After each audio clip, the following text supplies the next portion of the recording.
Hello, my fabulous viewers, and welcome to this tarot reading. Now, ये reading is you versus them for the sign of Cancer from 15th to 30th of November.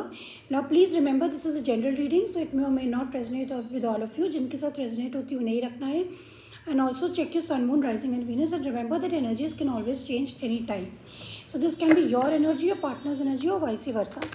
So let's see what's going on with the Cancer for the next 15 days. Please give me the energy for Cancer for the next 15 days, my love team. Please give me the energy for Cancer collective for the next 15 days.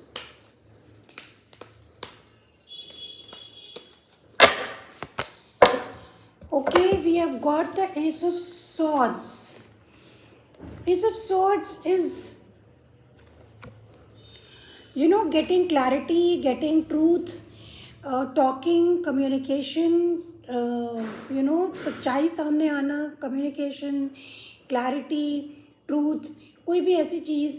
और आप एक break through चाहते हैं, Cancer in your life. You want a breakthrough, मतलब आप कोई चीज़ start करना चाहते हैं. You want to start it very fast, और एक बार ये स्टार्ट हो गया तो फिर ये रुकने वाला नहीं है. So this is some sort of new beginning you want in your life. Yeah, we have got at the bottom of the deck, we have got your card only, Cancer, the Chariot. Move forward, आप आगे बढ़ना चाहते हैं because आपके सामने या तो कुछ चीटिंग या कोई लाइंग आपके सामने आई है and you are unable to take decision.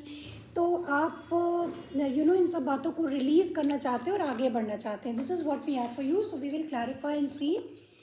Please clarify the ace of swords for cancer, my love team.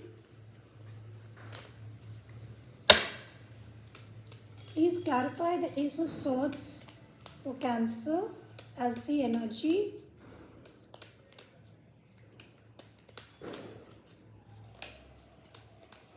ये भी हो सकता है कि आप अपने पार्टनर से कम्युनिकेट नहीं कर रहे हैं क्योंकि आपके सामने कोई ऐसी बात आ गई है.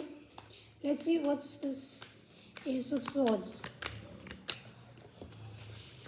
Okay, yeah, we have got the King of Pentacles, the World in the reverse, and the Three of Pentacles. तो आप जो है काफ़ी ज़्यादा अपने ऊपर ही फोकस्ड हैं और आप कुछ प्रोजेक्ट या कोई कोलैबोरेशन पे काम कर रहे हैं. And you have an unfinished business. This wheel of Fortune, sorry this is world in the reverse. तो इसका मतलब ये है कि कोई चीज़ ऐसी है जो बार बार रिपीटेड होती है, रिपीटेड साइकिल होती है, आप उसको ब्रेक करना चाहते हैं may be. And that's why, क्योंकि आपके सामने कुछ ऐसी चीज़ें आ गई हैं विच कुछ सीक्रेट्स बाहर आ गए हैं कि आपके साथ या तो झूठ बोला गया है, थर्ड पार्टी सिचुएशन रही है, you are not maybe talking, communicating with that person. आप हर्मिट मोड में हो सकते हैं. You want to come out, you want to take things slowly for yourself. तो ये दिख रहा है. Now let's see what is the energy of the partner of Cancer, my love team. What is the energy of the partner of Cancer, my love team?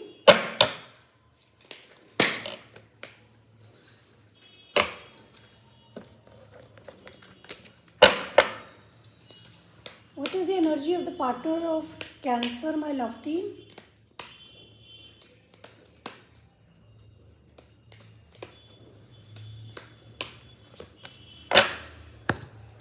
We have got the hermit in the reverse. तो आपके जो partner है वो काफ़ी सोच विचार कर चुके हैं और वो इसे बाहर निकलना चाहते हैं बिकॉज उनको समझ में आ गया है कि there is no equal give and take in this relationship. या तो आप बहुत ज़्यादा कर रहे हैं, आपके पार्टनर बहुत ज़्यादा रिस्पॉन्सिबिलिटी ले रहे हैं. And you had a breakup with the two of cups in the reverse. और ये काफ़ी लॉन्ग टर्म रिलेशनशिप रही है लेकिन ये ख़त्म हो चुकी है इसकी stability. So they want to come out of the hermit mode. वो अकेले रहना नहीं चाहते हैं. They want to they are questioning all this, that why they are feeling like this, why they are alone. So let's clarify the hermit for Cancer person, my love team. Please clarify the hermit for Cancer person.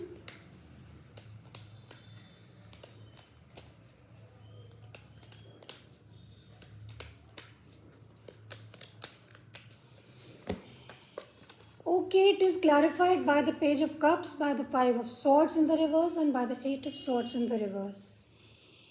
तो यहाँ पे तो ऐसा लग रहा है cancer कि आपके जो पर्सन है वो रिलीज़ करना चाहते हैं इस लड़ाई झगड़े को. They don't want to end they only want to have a little bit of friendship with you, nothing more than that. Because they want, ये इस रिश्ते में बहुत ज़्यादा टॉक्सिसिटी रही है. So they the devil they want to come out of this toxic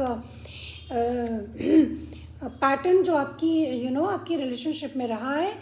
So they want only a little bit of friendship, nothing more than that. This is what it is showing me.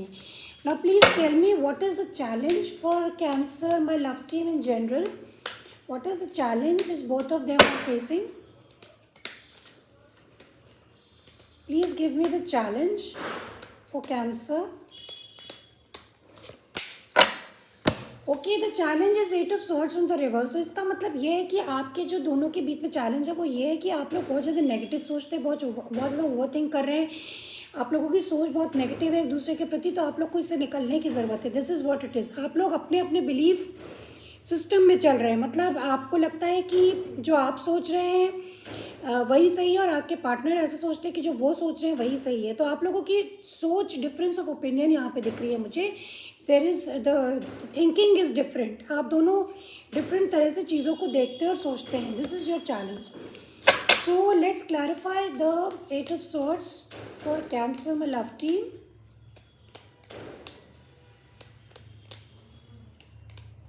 Please clarify the 8 of swords.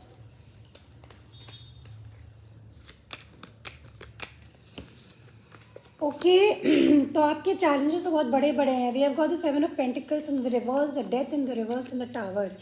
तो आप लोगों के बीच में already breakup हो चुका है. आपकी relationship already change हो चुकी है और आप लोग काफ़ी ज़्यादा एनालिसिस कर चुके हैं. लेकिन इसके बावजूद भी आप लोग बहुत ज़्यादा दिमाग से सोचते रहते हैं, नेगेटिव थिंकिंग करते रहते हैं. This is what your challenges. लेकिन ये रिलेशनशिप में बहुत ज़्यादा चेंजेस आ चुके हैं और ये पहले जैसी नहीं रही. It is already changed. या you people have the clarity. आप लोग को क्लैरिटी मिल चुकी है. Now let's see what is the outcome. What is the outcome for the next 15 days for cancer, my love team. What is the outcome for the next 15 days?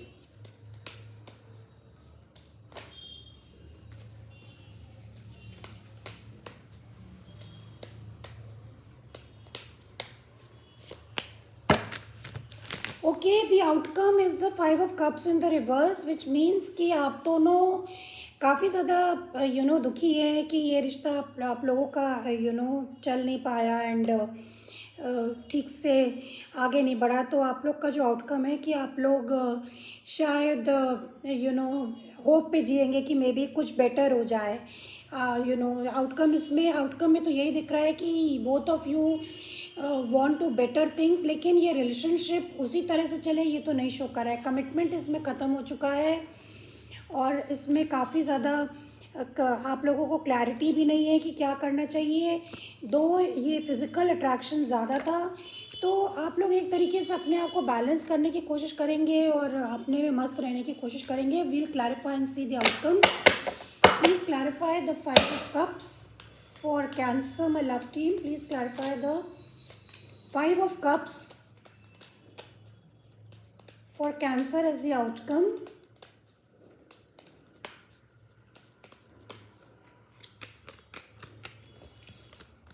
Yeah, we have got the King of Cups in the reverse, the 3 of Wands in the reverse and the Knight of Wands in the reverse. तो cancer यहाँ पे तो ये दिख रहा है कि आप लोग यू विल बी सी, आप दोनों ही एक दूसरे से डिटैच्ड ही रहेंगे बिकॉज यहाँ पे तो कोई इमोशंस नहीं दिख रहे. King of cups in the reverse और this is also a very unreliable energy. Knight of wands, ये कोई स्टेबल एनर्जी नहीं है. तो आप दोनों अपनी लाइफ में बिजी रहेंगे. आप लोग अपने अपने फ्यूचर के बारे में सोचेंगे, अपने प्रेजेंट के बारे में सोचेंगे, अपने फ्यूचर के बारे में सोचेंगे. हालांकि आप इस रिश्ते के बारे में भी सोचते रहेंगे but you will be practically आप लोग अपने लाइफ में ही फोकस्ड रहेंगे. This is what the outcome is telling me. Now please give me the advice for cancer, my love team. Please give me the advice. What is the advice?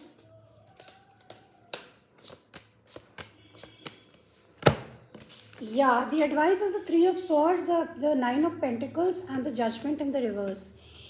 तो आप लोग को ये समझने की कोशिश करनी चाहिए कि आप लोगों का ब्रेकअप क्यों हुआ एंड कि या तो मे बी क्योंकि इसमें बहुत ज़्यादा आउट एक्सटर्नल इंटरफेरेंसेस रही हैं या आप लोग के डिफरेंस ऑफ ओपिनियन रहे हैं और ये रिश्ता कोई भी खुशी नहीं दे पा रहा है, ये सिर्फ फिज़िकल अट्रैक्शन पे बेस्ड है। तो आपको ये समझना चाहिए कि ये ब्रेकअप थर्ड पार्टी की वजह से हुआ है, मे बी चीटिंग लाइन की वजह से हुआ है। So it is better to remain single, it is better to remain single rather than कि आप इसमें वापस इस रिश्ते में जाएं। इससे बेटर है कि आप अपनी लाइफ पे फोकस करें। एंड यू पीपल आर, आप दोनों ही काफ़ी ज़्यादा स्ट्रॉन्ग हैं फाइनेंशियली भी और you have lot of confidence. तो आपके लिए यही एडवाइस है कि you should remain focused on your self, अपना सेल्फ इंडिपेंडेंस पे फोकस है, किसी पे डिपेंड ना करें। बिकॉज ऑलरेडी 3 ऑफ सॉर्ड्स आ रहा है, तो आप लोग का दिल टूटा हुआ है ऑलरेडी, आप लोग इस पेनफुल एनर्जी से गुजर चुके हैं, तो इससे बार बार गुजरने की ज़रूरत नहीं है। So this is what the realisation is, and this is what I have for you Cancer for the next 15 days। See you next time, bye bye.